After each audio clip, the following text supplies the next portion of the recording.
Hi there. It's good to be here again. It's been a long time. And I wanted to make sure that I gave you an update that is overdue. Things sort of blew up here in my household and plans. I believe back around Memorial Day, I was able to communicate that I had gotten a job after 11 months of unemployment. And so I lost some availability to put into the GoFundMe, the starting my own LLC, and doing that advocacy and writing articles and all that would go into that. So just physically lost some of that time, but I was happy to be doing this in my extra spare time. Uh, and then my marriage crumbled before me. And my spouse decided to leave and move out. And so I'm going through all the separation and divorce stuff. And that is still in motion, right? That doesn't resolve quickly.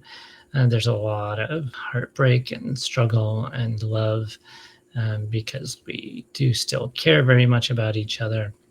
But in our couples counseling, I had shared with her that at the ripe old age of 53, it had changed in me that I felt and feel too old to be starting to raise little children, which I knew would be a big challenge. But being somebody who believes that there are sort of an infinite amount of solutions, I was still hopeful that that would not lead to the dissolution of our partnership. And she took a few days to think about that and came back and said she didn't want to, well, we would not go back to being an us, and that she wanted to be married to a man.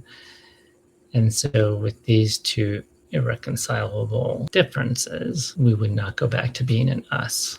And as the next couple weeks passed, rapidly turned into, although very amicably, turned into a moving out and wanting to separate everything as quickly as possible.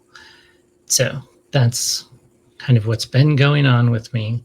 It also means I don't have health insurance the way that I used to. That is one of the ways that she is wanting to separate as quickly as possible. So my recent bottom surgery from April, I was hoping to have top surgery in the fall. I'm still trying to figure out how much insurance is going to cover from April. Don't have a surgery scheduled for the fall, and I am already overdue for my partner wishing that I was not on her insurance, as we were using her employer even before I was unemployed. But obviously, once I was unemployed, I didn't have a source of getting healthcare. And with the new job, I have to be there for 3 months, and then it takes like another month before you can actually have that active insurance. And I don't know what it might cover or won't cover. And so all the plans that I had shared with you are in flux, at least. So I'm sorry for not giving an update sooner. It's super sad, super sad news. And getting a job is good news. And that was a big source of struggle, tension, stress, really, in our household. Even though it was all handled very well, it was still very distressing. And trying to figure out how to navigate that while I'm transitioning made it supremely complicated without overly psychoanalyzing all the things. So with all of these changes, I do know there are still medical expenses. There are still life expenses. I now have to move by the end of September. I'm trying to find a place to move into. So I don't know how much that costs. With my new promotion, I can sort of calculate and estimate how much I'll be making.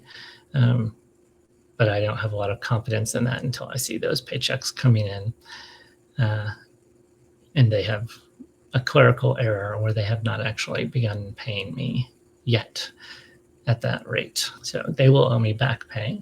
So that is actually kind of exciting.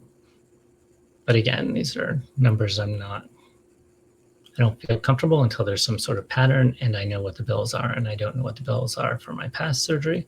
The hospital is done. The surgeon is the one who my insurance is contesting what they had agreed to before the surgery. And so we're trying to sort that out between the surgeon and my insurance company. I do not have any estimates for what the future surgery would cost. I have 2 consultation appointments, one at the beginning of September and one with a different surgeon later in September. My workplace is being very supportive. I'm using she, her pronouns at work, post promotion. I was switched to a new store in the same chain, and I feel like it is prudent to keep that income until I have I've replaced that income for sure. While I would like to be doing work that is more directly using my chaplaincy, pastoral skills, and advocacy for the LGBTQ community, being a trans woman in a public marketplace and doing a good job and being a nice person is impactful. Yeah. There are more details. Obviously, I tend to use 100 words where 10 will do.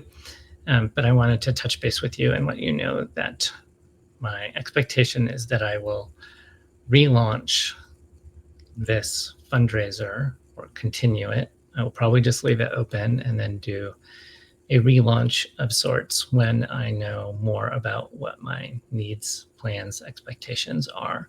So when I get that bill from the past surgeon and from future surgeons, I'll be able to be most specific with numbers and requests for support. I'm very happy with my past surgery. I'm very happy with my transition. I am euphoric about it all the time. My dream was to be by the pool this summer, and I've done that a little bit. And I've done that with friends. I've done it by myself. I feel very safe and secure. And kind of the smaller the bathing suit, the better, the more secure I feel because I'm more obviously female when the bottom half of my bathing suit does not have any indications of maleness to it. So while I am nowhere near passing in my day-to-day life, I actually do a lot better from 10 yards or more away of passing in a bathing suit. So what are you going to do? Yeah. Thank you very much for all of your emotional support, social support, financial support. Yes, that is not the most important thing, but it is appreciated along with everything else. That is secondary to anything else. I will be okay financially. Somehow I have a faith in that. Again, thank you.